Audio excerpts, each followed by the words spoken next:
कश्मीर घाटी में आज सुबह से ही जहां एक तरफ सियासी हलचल देखने को मिली, वहीं दूसरी तरफ कड़े सुरक्षा के प्रबंध भी देखने को मिले। आज दरअसल अनुच्छेद 370 जब हटाया गया था 2019 में, तो आज ही का दिन था 5 अगस्त, जब अनुच्छेद 370 को जम्मू कश्मीर से निष्कासित किया गया था और इसको एक यूनियन टेरिटरी में तब्दील किया गया था। तब से लेकर आज तक लगातार यहाँ के जो क्षेत्रीय विपक्षी दल है वो रेस्ट्रिक्शन ऑफ आर्टिकल 370 की मांग कर रहे हैं और इसी के चलते आज 7वें साल भी जहां एक तरफ सत्ताधारी पार्टी नेशनल कॉन्फ्रेंस ने प्रदर्शन का आह्वान किया, लेकिन मुख्य बात ये रही न तो उसमें उमर अब्दुल्ला शामिल हुए और ना ही फारूक अब्दुल्ला शामिल हुए। उसके बाद पीडीपी की बात करें तो पीडीपी के मुख्यालय पर भी प्रदर्शन हुआ, लेकिन आम कार्यकर्ता ही वहां देखने को मिले, क्योंकि महबूबा मुफ्ती का कहना है कि पार्टी हेडक्वार्टर को जाने वाले जो रास्ते हैं उनको बंद कर लिया गया है और उनकी बेटी इल्तिजा मुफ्ती ने जो है पारस हॉस्पिटल के सामने यहाँ एक विरोध प्रदर्शन कुछ समर्थकों के साथ दर्ज किया और कल शाम को इसी जगह पर महबूबा मुफ्ती और इल्तिजा मुफ्ती ने एक कैंडल लाइट जो है प्रोटेस्ट का आह्वान किया था, जिसके दौरान उन्होंने मांग की थी कि वे जो आर्टिकल 370 है उसको रेस्टोर किया जाए। लेकिन उस वक्त भी वो विवादों में तब आई जब तिरंगा जो है वो उल्टा उनके हाथ में दिखा, तो कहीं ना कहीं वो विवाद भी जो है देखने को मिला। इसके अलावा अगर हम दूसरी तस्वीर आज के दिन की देखें तो जो भारतीय जनता पार्टी की इकाई है जम्मू कश्मीर की, वो आज खुशियां मना रहे हैं। आज एक भव्य तिरंगा रैली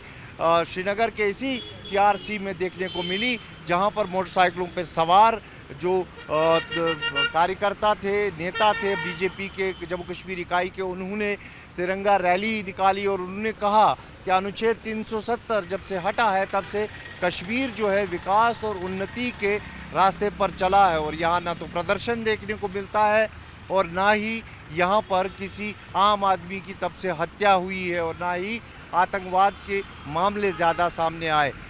कहीं ना कहीं अगर हम बात करें 2019 से लेकर अब तक के स्थिति की, तो निसंदेह ही शांति की बात करें तो जम्मू कश्मीर में शांति देखने को मिली है, कुछ हद तक विकास भी देखने को मिल रहा है और साथ ही साथ जो यहाँ का युवा पीढ़ी है वो भी आज़ादी से घूमता हुआ दिख रहा है। लेकिन वहीं विपक्षी दलों का जो आरोप है कि अनुच्छेद 370 को हटाकर जो है उनका स्पेशल स्टेटस छीन लिया गया है, उसको बहाल करना चाहिए। तो आज सुबह से ही कश्मीर घाटी में हलचल देखने को मिली। वहीं सुरक्षा एजेंसियों ने कड़े सुरक्षा के प्रबंध किए गए थे। इस वक्त भी आप देख सकते हैं यहाँ पर कटीले तारे हैं, सीआरपीएफ के जवान तैनात किए गए हैं। दरअसल आज के दिन ये भी आशंका रहती है कि आतंकी कोई अप्रिय घटना अंजाम दे सकते हैं, क्योंकि हाल फिलहाल में ही 2 आतंकी हमले कश्मीर घाटी में देखने को मिले हैं और उसके बाद से हाई अलर्ट घोषित किया गया। सीमाओं से लेकर शहरों तक, बस्तियों तक हर तरफ मल्टी लेयर जो सिक्योरिटी है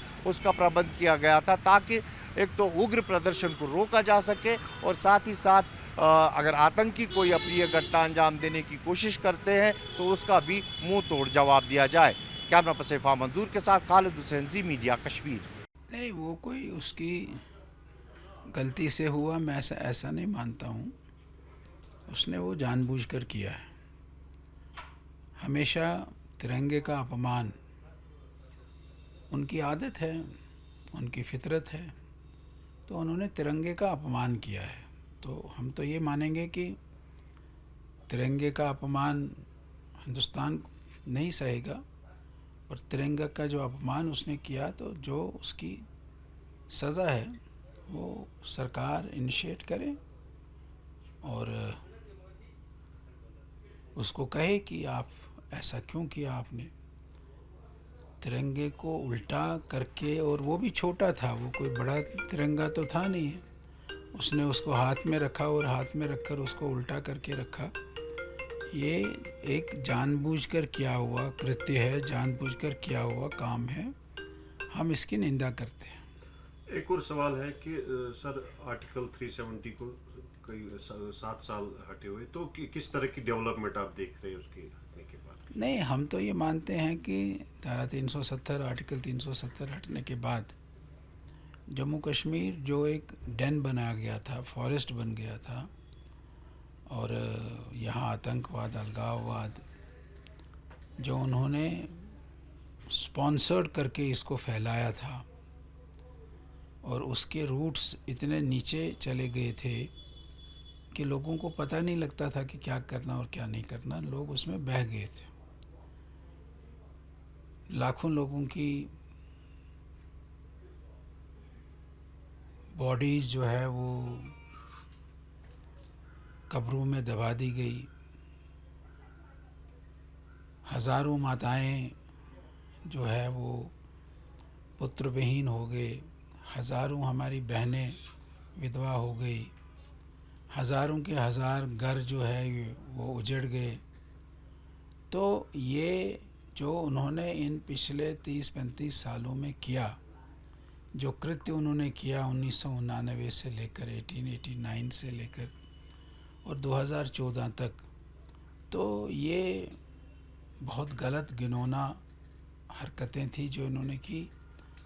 ये सेल्फ इनके द्वारा रचा गया काम था।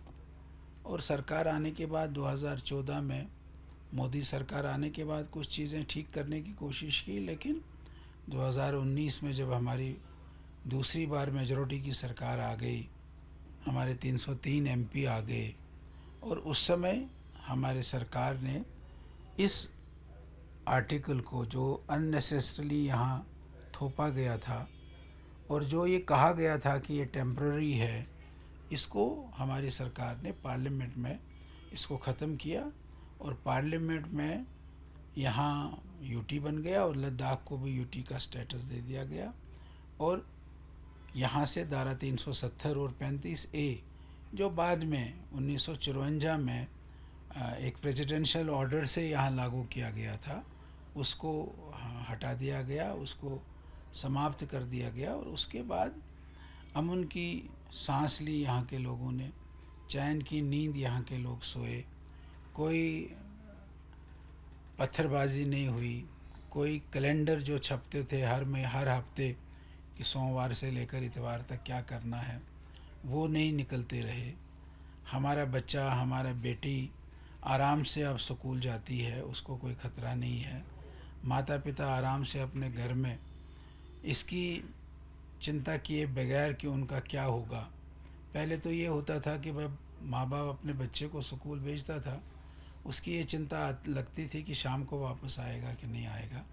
आज वो नहीं है। आज आपके सारे बाज़ार देर रात शाम तक खुले रहते हैं, कारोबार चलता रहता है।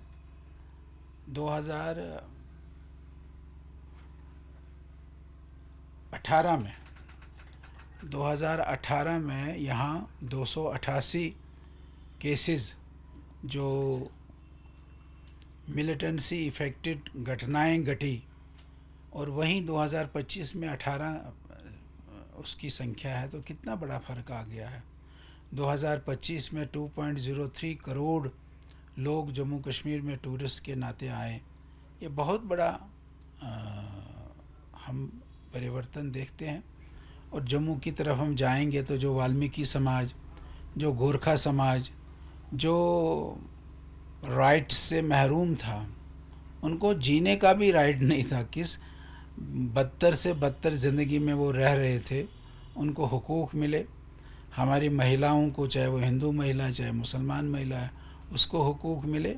इससे बड़ी बात, इससे बड़ा परिवर्तन क्या हो सकता है। हम ये मानते हैं कि ये जो 2019 5 अगस्त को हुआ है, ये एक हिस्टोरिक फ़ैसला हमारी पार्लियामेंट का था और वो यहाँ इम्प्लीमेंट हुआ और हम लोग उसको खुशी से मना रहे हैं। शुक्रिया।